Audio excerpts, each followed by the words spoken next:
On est sur le site de Noisiel et précisément sur le barrage de Noisiel. On est là pour rénover une passerelle de 84 mètres de long, métallique, pour le compte de Voies navigables de France, VNF.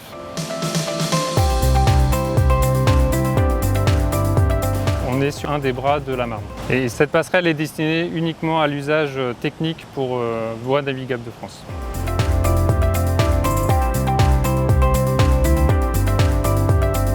La passerelle est constituée de 4 travées, une de 12 mètres, une de 11 mètres, une de 32 mètres et une de 29 mètres.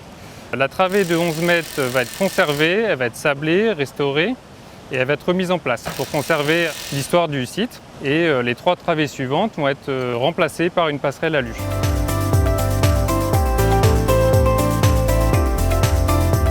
La première travée est déjà partie pour pouvoir être restaurée. On a ensuite déposé la travée de 29 mètres avec une grue de 100 tonnes qu'on a pu faire depuis la berge.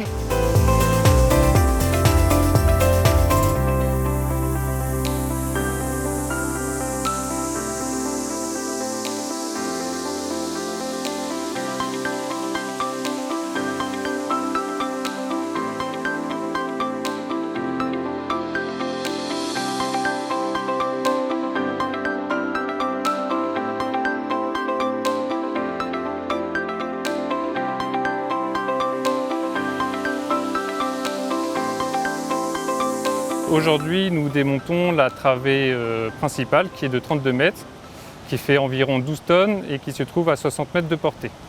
La dépose de cette travée nécessite l'amener d'une grue 650 tonnes.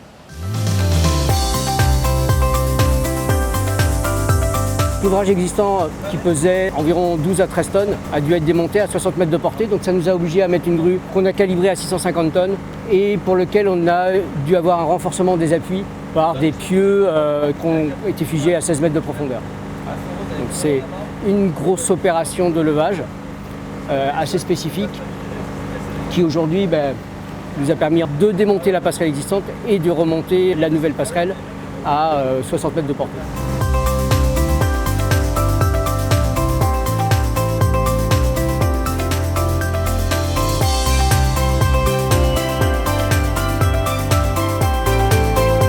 C'est un ouvrage qui reprend la conception initiale de l'ouvrage, c'est-à-dire une poutre treillis latérale. La différence par rapport à l'ouvrage initial, c'est le matériau qui change. C'était un ouvrage en fer pudelé. Aujourd'hui, on l'a remplacé par un ouvrage en aluminium le plus léger et plus pérenne.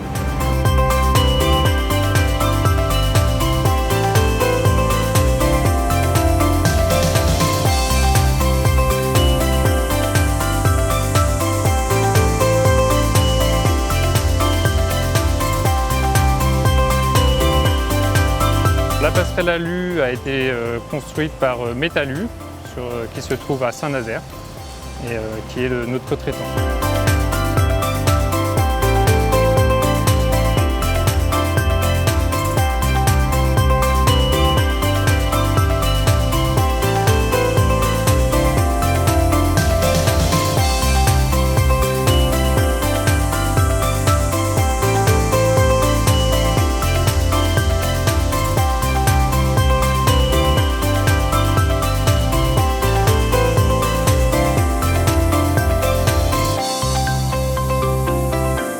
La réfection de la passerelle a nécessité également la reprise de tous les appuis, les 5 appuis de la nouvelle passerelle.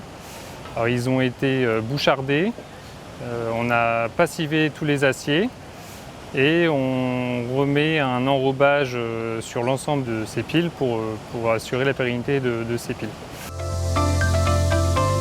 Ça reste quand même des ouvrages spécifiques, une méthodologie bien particulière qui a demandé beaucoup de préparation, confiée à des équipes vraiment particulières qui ont un vrai savoir-faire dans le domaine.